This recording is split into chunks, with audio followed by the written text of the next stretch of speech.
9 coalitions d'hommes et de femmes d'affaires mutualisent leurs forces pour un rendez-vous annuel des nouveaux bâtisseurs de l'Afrique. New Africa's Builders, un séminaire pour décideurs. Des enseignements inspirés de la Bible et des partages d'expériences d'hommes d'affaires. C'est le cas de Robert Chemin, homme d'affaires juif américain.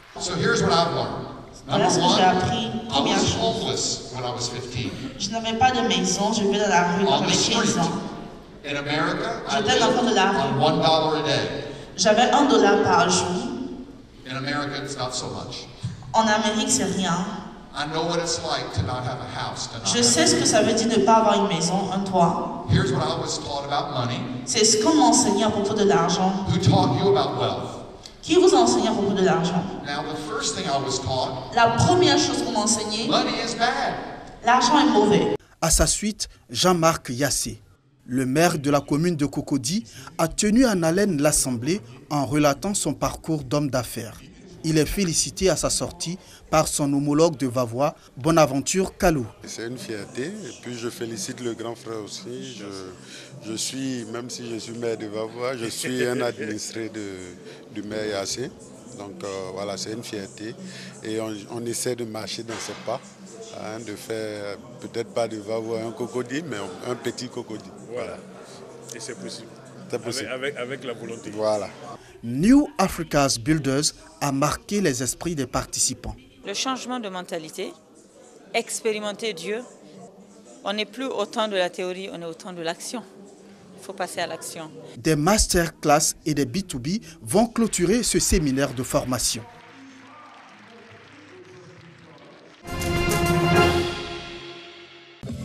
Des pas de danse accompagnés de sonorités issues du terroir d'An pour célébrer l'entente et l'harmonie entre ce peuple et ceux du Haut-Sassandra. Le clou de ce rendez-vous festif pour marquer le vivre ensemble a été l'intronisation de Zrango Deni en tant que chef des ressortissants de cette région de l'Ouest ivoirien. Celui qui va désormais présider à la destinée du peuple Dan dans le Haut-Sassandra a été installé en présence des autorités administratives de cette région. Sa mission première, œuvrer pour l'unité et la cohésion. Renforcer la cohésion sociale, renforcer la solidarité. Donc, c'est cet objectif-là qui nous a guidés à mettre sur pied l'union des chefs de communauté dans Côte d'Ivoire. La communauté Dan se veut irréprochable du point de vue organisationnel. Nous considérons que les peuples de Côte d'Ivoire sont à un rendez-vous donné et du recevoir. Il y a des listes qui sont tracées. Là, il faut apporter quelque chose. Et on ne peut apporter quelque chose que quand on est organisé. Quand il y a une liste. Celui qui n'est pas invité ici sera là. Le parrain de la cérémonie, Antoine Nizako, par ailleurs coordonnateur régional de Génération Gagnante, un mouvement qui œuvre pour le développement de toutes les régions du pays, a souligné l'importance de consolider l'union et l'amour entre les peuples vivant dans le Haut-Sassandra. Ce que je sais du peuple Dan, vous êtes 1 million à peu près d'habitants pour toute la Côte d'Ivoire. Vous êtes sérieux, vous avez fait des accords par-ci, par-là, en revenant. Moi, je pense que c'est déjà sérieux. C'est déjà sérieux, on connaît tous les cas de Dan. Moi, plutôt que les amis, on connaît toute la suite et autres. Vraiment, je pense que vous allez, avec votre autorisation, essayer d'harmoniser ce que vous savez le mieux faire d'une certaine cohésion. Les Dan, peuple de l'ouest du pays, sont constitués en plusieurs sous-groupes ethniques, dont les Yakuba, les Toura, les Goy et les Kla.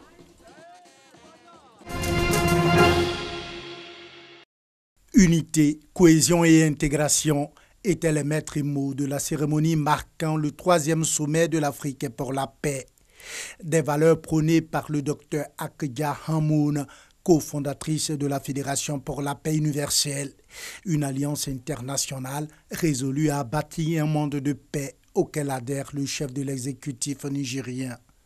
Il faut instaurer le dialogue, exprimer notre spiritualité, nos valeurs, échanger nos expériences, construire des ponts et non des murs, car à travers la diversité des cultures et des civilisations, nous sommes tous des humains.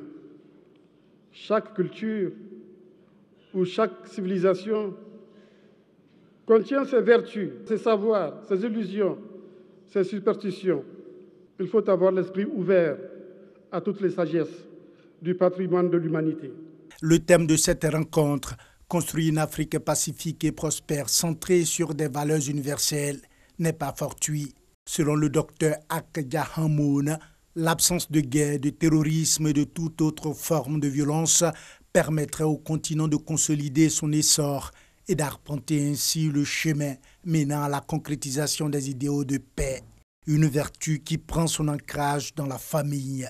C'est pourquoi plusieurs couples ont été mis en mission pour répandre l'harmonie et l'entente autour d'eux en vue de contribuer à la formation de nations, de sociétés et d'un monde idéal centré sur Dieu. La cérémonie a vu la distinction de hautes personnalités africaines, dont le président du Niger, Mahamadou Issoufou, par ailleurs président en exercice de la CEDEAO, pour son engagement en faveur des valeurs de paix, de l'intégration africaine, à travers notamment la zone de libre-échange continentale africaine. La prochaine conférence pour la paix est prévue en février 2020 en Corée du Sud.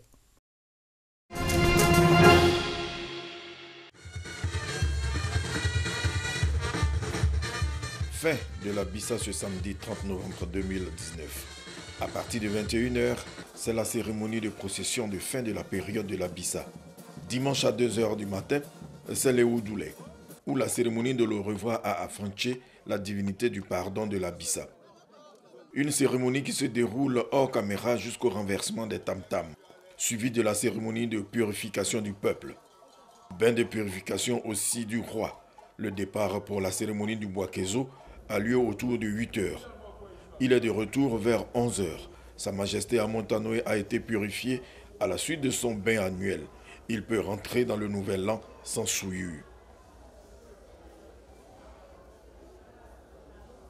Justement, toute la communauté est sur la place de la Bissa dans l'après-midi pour présenter ses vœux au roi. Et cette année, vous voyez, la ferveur, l'enthousiasme, je crois qu'il est important que l'Insma Kotoko retienne ce message. Le peuple est donc heureux d'avoir terminé la Bissa et le peuple est dans la réjouissance qui suit la Bissa. Réciprocité oblige, Sa Majesté adressera quelques mots à ce sujet et au peuple ivoirien.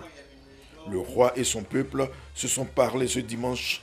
Pardon et cohésion sociale étaient au menu.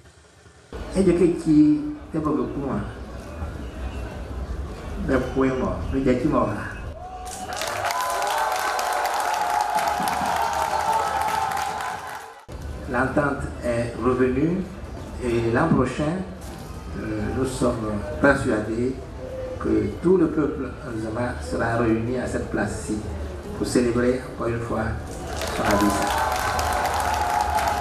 C'est ce que nous souhaitons pour l'ensemble du pays, l'ensemble des populations ivoiriennes. Bonne et heureuse année à tous les Nzema Kotoko, au roi et à la reine-mère et aux différents chefs et reines-mères des communautés et villages.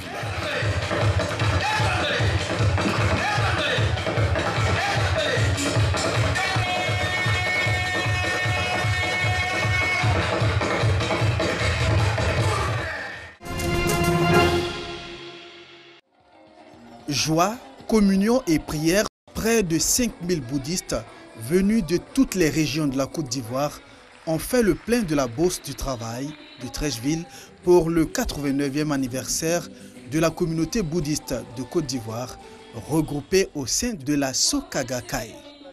Au cours de la célébration, le directeur général de la Soka Gakkai International a reçu une distinction spéciale dénommée Palme d'Or pour son abnégation à servir les autres et à renforcer la cohésion sociale et la paix au sein de sa communauté. Je voudrais dire simplement à tous les Ivoiriens et à tous les chefs religieux de se mettre au service de la population et de faire ce qu'ils peuvent faire pour soulager un tant soit peu les parents, la famille, les amis, etc. Parce que l'État ne peut pas tout faire. La deuxième chose, c'est que cette distinction de Palme d'Or d'ambassadeur du statut social. C'est vrai que ça m'a été décerné en tant qu'individu, enseignant-chercheur. Cette distinction revient à toute la communauté bouddhique de la Soka Gakkai internationale Côte d'Ivoire. Une célébration marquée également par la présence des rois et chefs coutumiers, guides religieux musulmans et chrétiens, fruit du dialogue interreligieux de la cohabitation pacifique. Pour mémoire, la Soka Gakkai a été fondée en 1930 au Japon.